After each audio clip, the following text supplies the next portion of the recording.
What up, my awesome viewers, or at this particular point, what up, my awesome listeners? Coming back to you guys with another money tip, and in this particular episode, I want to talk about time and money, because you either have a lot of time or you have a lot of money, or you don't have a lot of time. Unless you were born with a silver spoon, then that's something else, because then you actually have a lot of time and money. So if you're in a situation where you have to choose between time or money, I would say try to find a balance. Don't lean towards one, don't lean towards the other. So this means get a decent job or have at least a good enough passive income so that you can dedicate more time on doing the things that you really like. Also, if you slack off too much and you don't have a lot of income, which means you have a lot of time, then you're kind of burning a hole, which eventually you're gonna need more money. That's just the truth. You can't live off of people forever, so that time is going to come. And when that time does come, are you going to be prepared? That's something that only you will understand. That's something that only you will know. And when it comes to time and money, I try to find a balance. I try to find a job where I don't hate life when I go to it, and I want to have enough time to do the things that I really wanted to do, like making this sort of almost episodic daily kind of little sections here for the one, maybe two viewers out there that actually wanted to watch or listen to whatever the stuff that I have to say for that particular day. This is fun. This is fun for me, actually, because a lot of the times when I'm at work and then I kind of think about what type of topic I want to talk about, and then after I actually have some time to go over it, it feels refreshing after the video is done, even though most of the time the videos are done pretty late. So when it comes to that, you want to see if you can find a balance. That's probably the most important thing. It sounds like common sense, but it's not, because I know that there are people that really chase money. They either work really hard, go to school, study a lot to get some kind of doctorate degree, some kind of STEM degree, where they're not really passionate about that particular field, but they know that field makes money, so why not go for it? And then there are the ones that are very passionate. They go after journalism degrees, they go after degrees that shouldn't really be there, and then they end up having massive loans, and they have all of the time in the world, quote unquote. Then once the hammer is released, once they're done living off of parents or done living off of people that care for them, actually have to fend for themselves, that's when reality hits in.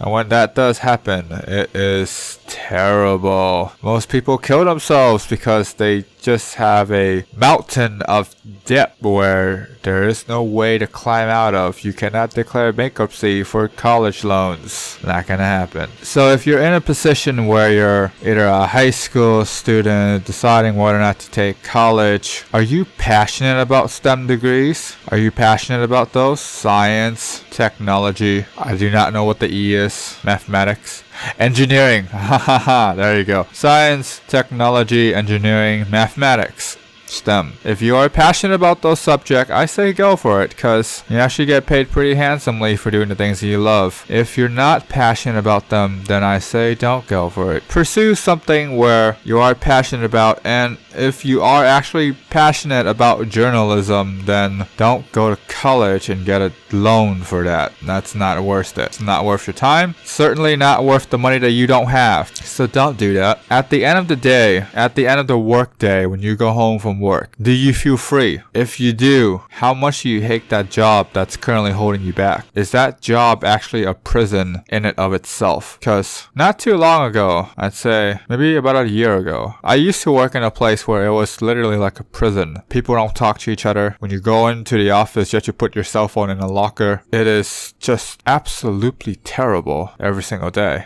And the day when I walk into the office, that is the day when I knew I have to think of a plan to leave. So whenever I was done with that work day, I worked very hard to find a way to actually leave that place, because it was income, but I don't feel free. And then now a year later, where I do have a job, and in this particular job, I do feel free. It is a nice, relaxing job, and it actually pays me more, which is also a great plus. And when I go home, I don't feel free. I feel like it's a continuation of my day. That is something that a lot of people should probably strive for. Find a place where when you're done, it's a continuation of your day instead of freeing you from the prison that is your job, if that happens to be the case. If you're tied down with a mortgage, a family, mouths to feed, then it's probably going to be something that you're going to look back and you might have a lot of regrets. But if you're in a position where you're at this cross point, where you can choose to actually go out there, get a family, get a mortgage, do all that fun stuff, get a job that's a prison, then you have the option to back out. If you have the option to back out